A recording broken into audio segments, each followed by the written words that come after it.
আল্লাহর কাছে দোয়া করবো সন্তানেরা রব্বির হামহুমা কামা রাব্বায়ানি সগীরা। আমাকে হে আমার রব আমার আমার বাবাকে এভাবে শান্তিতে রাখবো যেভাবে আমাকে ছেলে থাকতে আমাকে লালন পালন করেছিল, সেভাবে যত্ন সহকারে করে রাখবো। আল্লাহর কাছে আমরা প্রার্থনা করবো, ছেলে তার বাবার জন্য প্রার্থনা করবে। এরকম অনেক পরিবার আছে তারা নিজের বাবার মায়ের জন্য দোয়া করার কোনো ভাষাই তারা জানে না। এরকম আছে না? এরকম আছে। আল্লাহ দোয়া শিখাই দিয়েছেন, রব্বানা হাব লানা মিন আজওয়াজিনা ওয়া যুররিয়াতিনা কুররাতান আ'ইউন ওয়াজআলনা লিল মুত্তাকিনা ইমামা।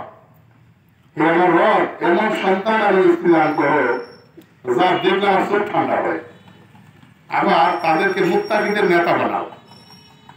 অর্থাৎ একটি ইসলামী পরিবার, একটি পরিপূর্ণ ইসলামী পরিবার গঠন করার জন্য আল্লাহ দোয়া শিখাই দিয়েছে।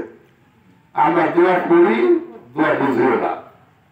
আল্লাহ আমাদেরকে যে পরিবারের সদস্য তিনি ছিলেন, তিনি আমাদের মাঝ থেকে বিদায় হচ্ছেন, সন্তানরা দোয়া করবে, কবরে আল্লাহ রাব্বুল আলামিন তার সওয়াব পৌঁছে দেবেন। আল্লাহ তাকে জান্নাতের মেহমান হিসেবে কবুল করুন। আল্লাহ রাব্বুল আলামিন যখন মানুষকে আল্লাহ রাব্বুল আলামিন বলছেন, ওয়া আম্মা মান উতিয়া কিতাবা শিমালি ফায়াকুল ইয়া লাইতানি লাম উতা কিতাবিয়া লাম আদরি মা হিসাবি ইয়া লাইতাকা মা আন্নানি মালি হালাকা সুলতানিয়া। ওয়া আম্মা মান উতিয়া কিতাবা শিমালি, অতঃপর যার আমল তার বাম হাতে দেওয়া হবে, সে বলবে হায় হায় আমার আমল নামাটা যদি আমাকে না দেওয়া হতো, লাম আদরি মা কিতাবিয়া আমার হিসাবটা যদি না হতো, মৃত্যুর মাধ্যমে যদি আমার হিসাব নিকাশ সব শেষ হয়ে যেত, আমার আজকে মা আমি মারিয়া আমার মালও কোনো কাজে আসলো না, হালাক আনি সুলতানি আমার ক্ষমতাও কোনো কাজে আসলো না। ক্ষমতার বাহাদুরি করে না। কবরে একটা জানালা একটা গুরুস্থান দেখলাম, লেখা আছে, নাম লেখার পরে মাননীয় মন্ত্রী অমুক, সাবেক এমপি অমুক, এই সমস্ত নাম লিখে ক্ষমতা অহংকার আমরা যে দুনিয়াতে যে পরিচয় দেই, সেই পরিচয়ের কোন কাজে আসবে না। দুনিয়ার দম্ভ, দুনিয়ার বাড়াবাড়ি, দুনিয়ার অহংকার, আমিত্ব, আমি আমি আমি এই আমি আর সেইখানে থাকবে না, সব সমান। ইংরেজিতে একটা কবিতা বলছে, বৃদ্ধালেবেলার মৃত্যু সব সমান করে দেবে, সব সমান করে দেবে। আমার সেই দিনের জন্য আপনাকে আমাকে প্রস্তুতি গ্রহণ করতে হবে। কি বলেন? ইকরা কিতাবাকা ওয়া কাফা বিনাফসিকা আলাইকা হাসিবা। এই যে তোমার কিতাব তুমি পড়ো, এটাই তোমার জন্য যথেষ্ট। নিজের হিসাবটা নিজে করে রাখো। আল্লাহ আমলনামা হাতে দিয়ে বলবে, যার আমলনামা বাম হাতে দেওয়া হবে তার আপিল করার কোন জায়গা থাকবে না। হ্যাঁ, ফেলের সার্টিফিকেট কাউকে দেখাতে চায় না, বাম হাতের অফিসের দিক দিয়ে নিয়ে যায়। আবার ডান হাতে যার আমল নামা দেওয়া হবে সবাইকে বিতরণ করবে, দেখো দেখো আমার আমল নামাটা কত সুন্দর।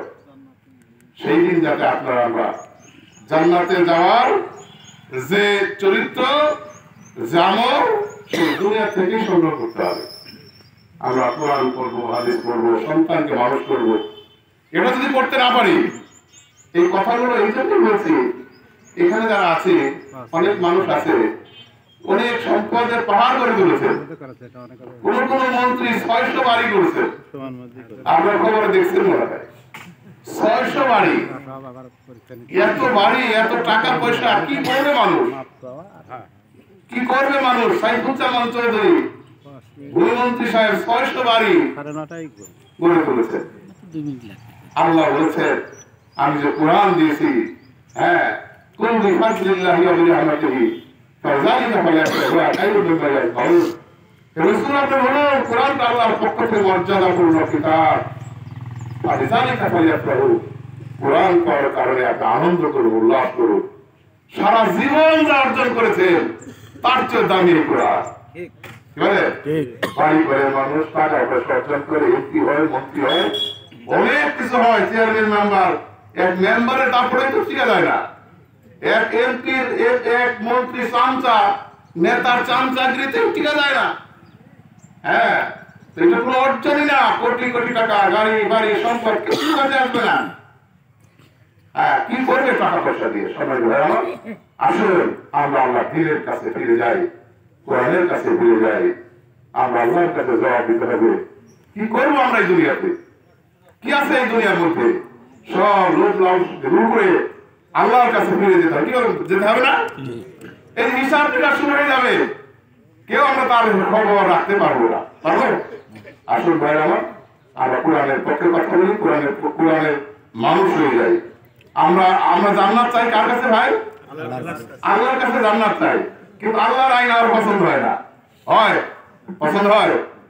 দেশের 18 কোটি মানুষ, এই 18 কোটি মানুষের অধিকাংশ মানুষ যদি আল্লাহর আইন চাইতো, এই দেশে আল্লাহর আইন চালু হয়ে যেত। ঠিক না? আল্লাহর আইন আমি চাই না, আল্লাহর কাছে জান্নাত চাই। বেকুব, এদের কোনো জ্ঞান আছে? যারা আল্লাহর আইন যাদের পছন্দ হয় না, অন্যায় প্রতিষ্ঠা করার জন্য চেষ্টা করে, তাদের জান্নাত চেয়ে কোনো লাভ হবে না, হবে না, হবে না। কারণ আপনি মন্ত্রীর কাছে যাবেন, মন্ত্রী বলবে এটা আমার লোক, ও না চাইলে উঠ দিয়ে দেয়। সারা জীবনে পরিশ্রম করছে, আমার পাশে ছিল সবসময়, চাওয়ার আগে দেবে। আর অন্য একেবারে আপত্তি বিরতি তোমার মাথা মতো করা পা ধরা গিয়া ও বলবে তুমি আমার লোক না, তোমার দেবো না, যাও আমার হয়ে আসো। আমরা আল্লাহর খবর নাই, ইনশাআল্লাহ আমরা আল্লাহর খবর সময় নাই।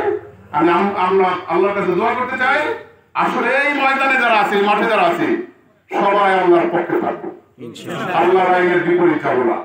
নামাজ পড়বো, সন্তানকে নামাজি বানাবো, কোরআনের পাঠক বানাবো, ফজরের নামাজ পড়ে একসাথে সবাই করে দেবো। আল্লাহ আমাদের তৌফিক করেন আল্লাহর আইনের পক্ষে থাকার জন্য, দেশ এবং জাতিকে ভালো করার জন্য, দেশটাকে উপযুক্ত তৈরি করার জন্য আমরা চেষ্টা করবো। আল্লাহ আমাদের সবাই কবুল করুন, আল্লাহ আমাদের মাফ করে দিন। আল্লাহ আব্দুর রহমান সাহেবকে মাফ করে দিন, তার সন্তানকে রহমতের চাদর দিয়ে আবৃত করে রাখুন। ওয়া আখিরু দাওয়ানা আলহামদুলিল্লাহি রাব্বিল আলামিন। আসসালামু আলাইকুম।